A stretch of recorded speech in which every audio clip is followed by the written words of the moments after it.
Well, good morning. Yes, it's me, Kenny Polcari, your host of the party, and today is Wednesday, January 8th, 2025, and here are the things you need to know to get your day started. Well, yesterday it felt like a scene out of Batman and Robin circa 1967. Stocks got beaten up. Bond yields were kissing 4.7%, and this morning it's up and through 4.7%.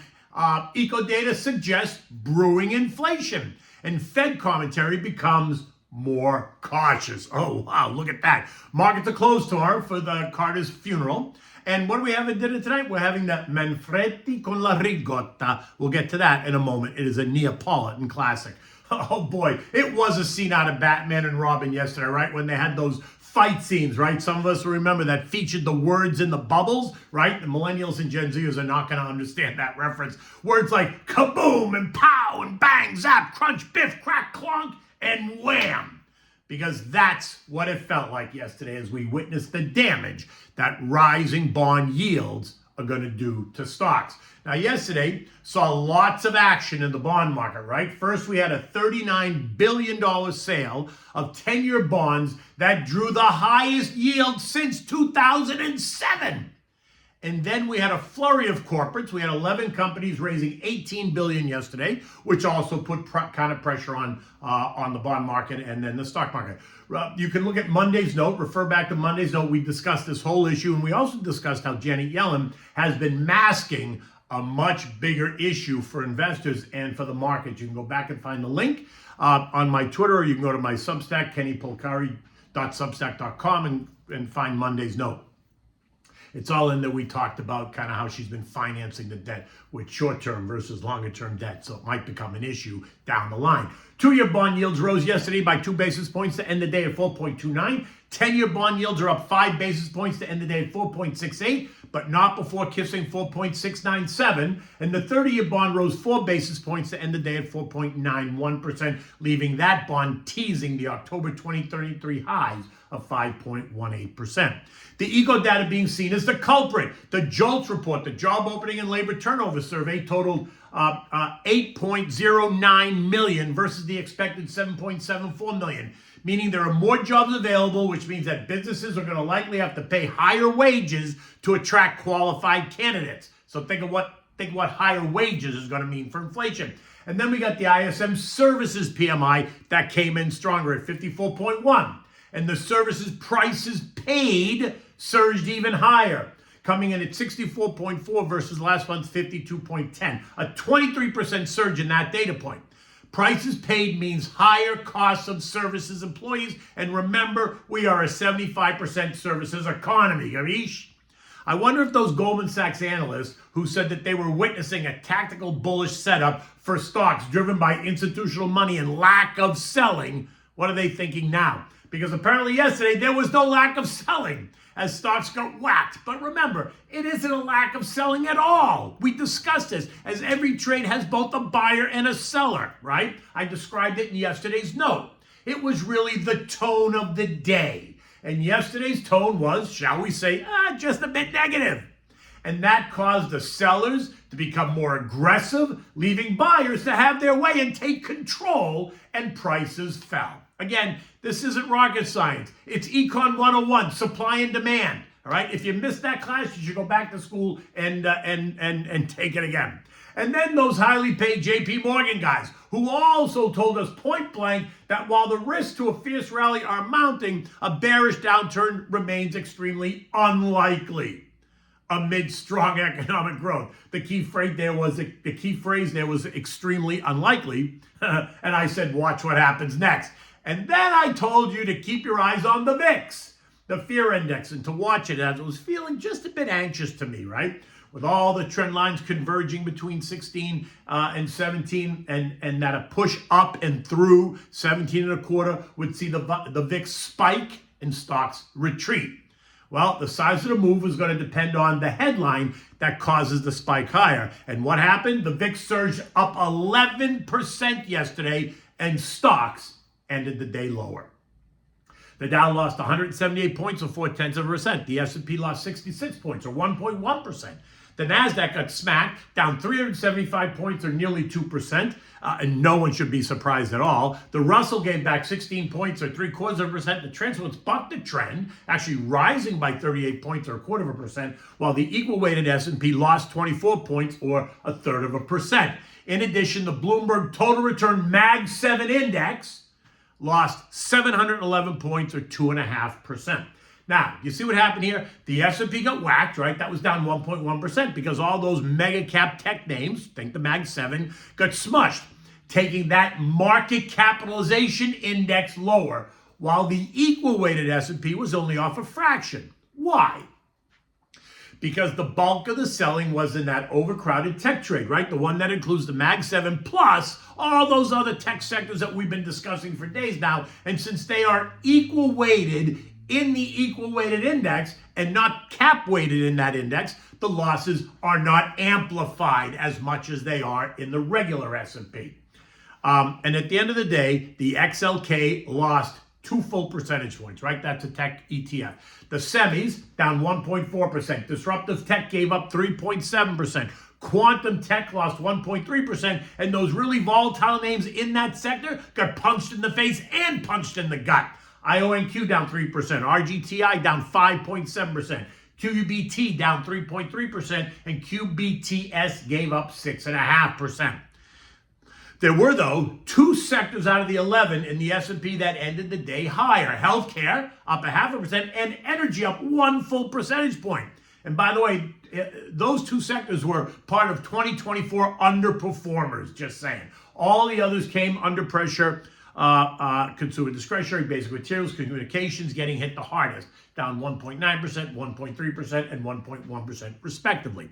As you can imagine, the contra trades had a great day. The DOG up 0.4, the PSQ gained 1.8%, the SH was up 1.1%, the SPSX, which is the triple levered S&P short, gained 3.3%, and the VIXI ETF added a healthy 6.2%.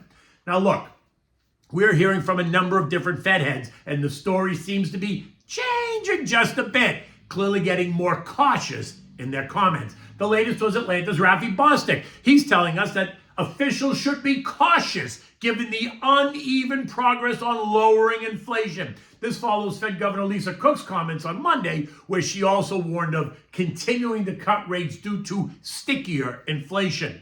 Today we're going to hear from Fed Governor Chrissy Waller, who plays on both sides of the fence, hawk and then dove, so let's see what he is today.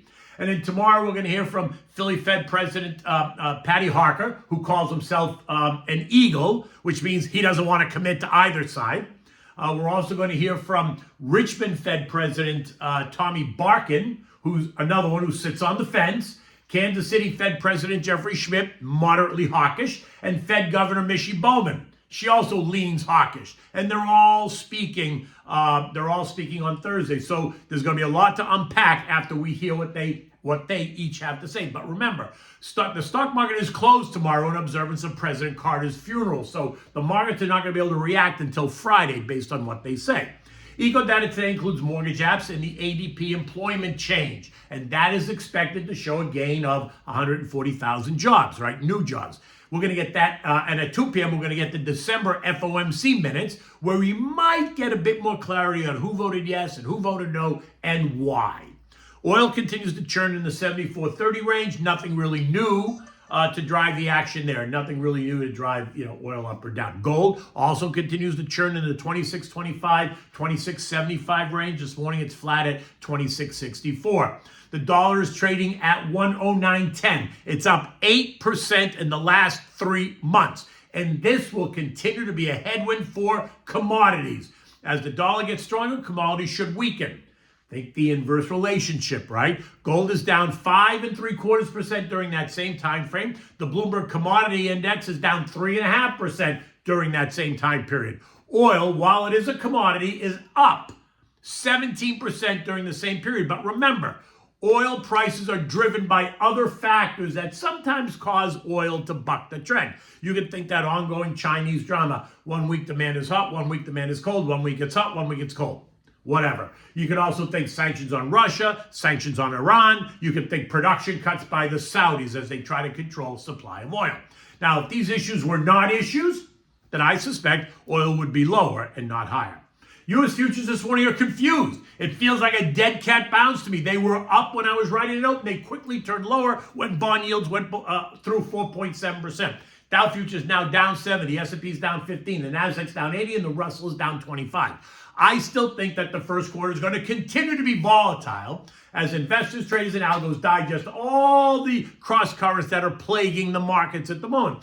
Earnings start next week. The inauguration is on the 20th. A new administration is coming. New policies are set to take place. Inflation is trending higher. Tariffs are a real possibility. Canada and Greenland may become part of the United States, and the Gulf of Mexico is about to become the Gulf of America.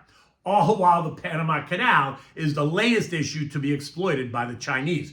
Trump warns Hamas to give up and release the hostages before he takes office, otherwise there's going to be hell to pay. All hell will break loose, is how he placed it. And while much of this won't price stocks in the long term, it all has the ability to create short-term chaos in the markets. Now, European markets this morning are all lower. France once again leading the way down 0.8%. German industrial orders fell unexpectedly, and that's causing some angst. Investors across the zone are also awaiting the latest European consumer confidence and economic sentiment data, which is due out really at any moment. The S&P ended the day at 59.09, down 67 points. We are now once again below that trend line at 59.44, so it didn't prove to be support at all. It has once again now become resistance.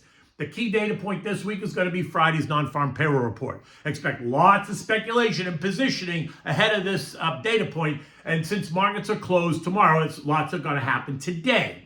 Today's ADP report may offer some clues on what we can expect on Friday's NFP report. Remember, you as a long-term investor, you need to stay focused, manage your risk, and stick to your plan. History demonstrates that a well-planned, long-term, focused, and diversified financial plan can withstand virtually any market surprise and related bouts of volatility.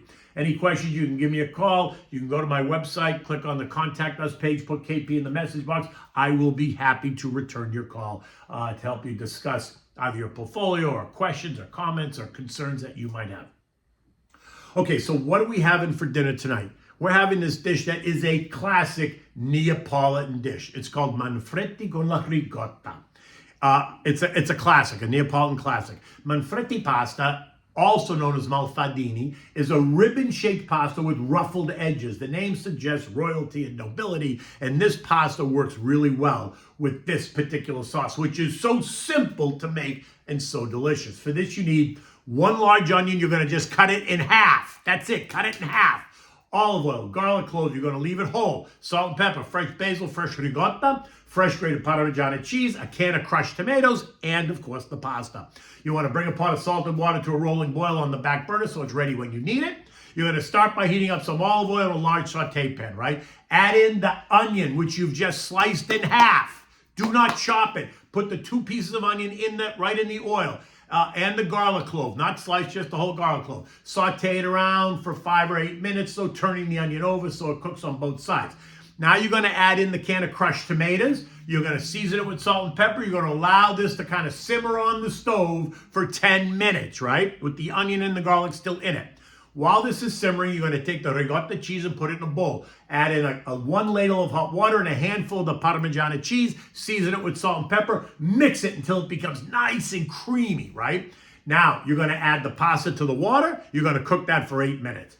Now, go back to the sauce. Remove the onion and the garlic clove from the sauce.